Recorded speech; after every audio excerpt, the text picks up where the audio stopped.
So, picture this. You've got two friendly global powers. They're allies, and they seem to be this close to signing a major trade deal. And then, bam! Out of nowhere, it all goes sideways.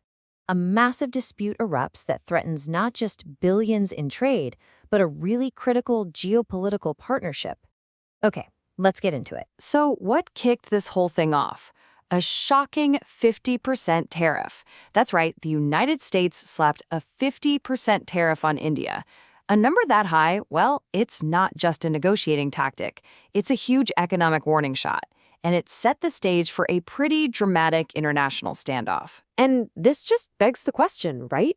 How did we even get here? I mean, how do two friendly nations, two allies, find themselves on the brink of a potential trade war? And maybe more importantly, what in the world does this mean for their relationship going forward? All right, so let's get into the why behind this 50% tariff shock. Officially, the reason given is Russian oil.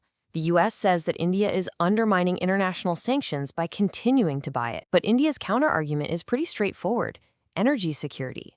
For a nation with 1.4 billion people, they argue, getting affordable energy isn't just a choice, it's an absolute necessity. It's a lifeline. And India's response? It was just as fast and just as direct as the tariff itself.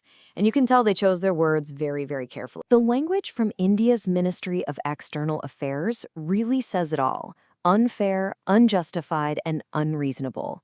I mean, they did not mince words.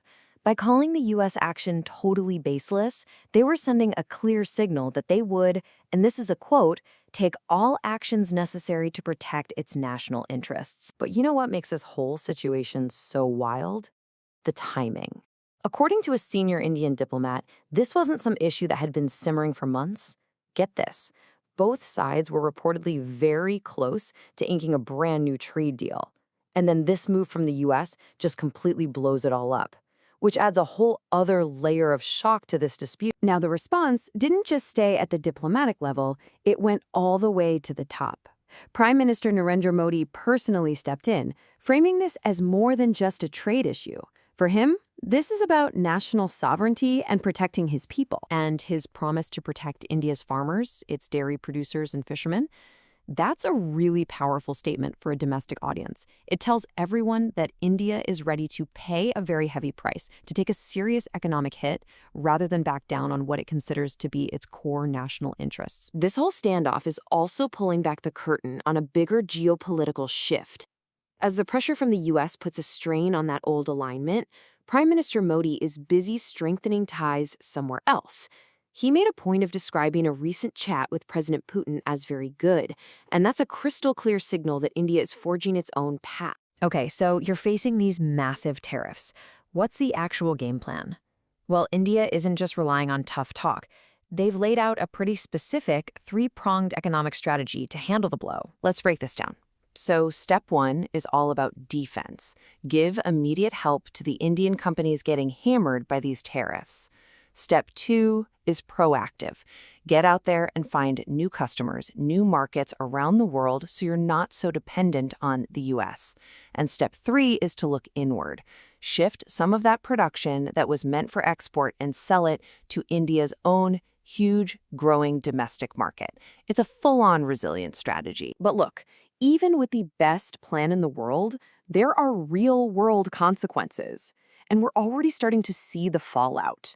And the political stakes, well, they're getting higher every single day. And this impact isn't just some abstract economic theory. We're talking about major Indian industries: textiles, electronics, jewelry. They are all feeling the pain right now. Some U.S. buyers, getting nervous about all the uncertainty, have already started to pause or even cancel their orders. The economic hit is becoming very real, very fast. And of course, that kind of economic pain quickly turns into political ammunition. At home, opposition parties are using some pretty sharp language. This phrase, "Narendra surrender," is being thrown around as a way to question Modi's leadership and accuse him of folding under U.S. pressure. Things got even more tense when reports started flying that India was hitting the brakes on some major U.S. arms deals. Now, the Indian government came out fast and labeled those reports false and fabricated. But honestly, the fact that the rumor even caught fire in the first place tells you just how frayed this relationship has become. So, let's just quickly recap India's playbook here. Diplomatically, they're being firm, calling the tariffs unfair, but they're leaving the door open to talk. Domestically, the number one priority is protecting key sectors like farming. Economically, it's all about support, diversification, and resilience. Geopolitically, we're seeing a definite pivot as they strengthen other alliances.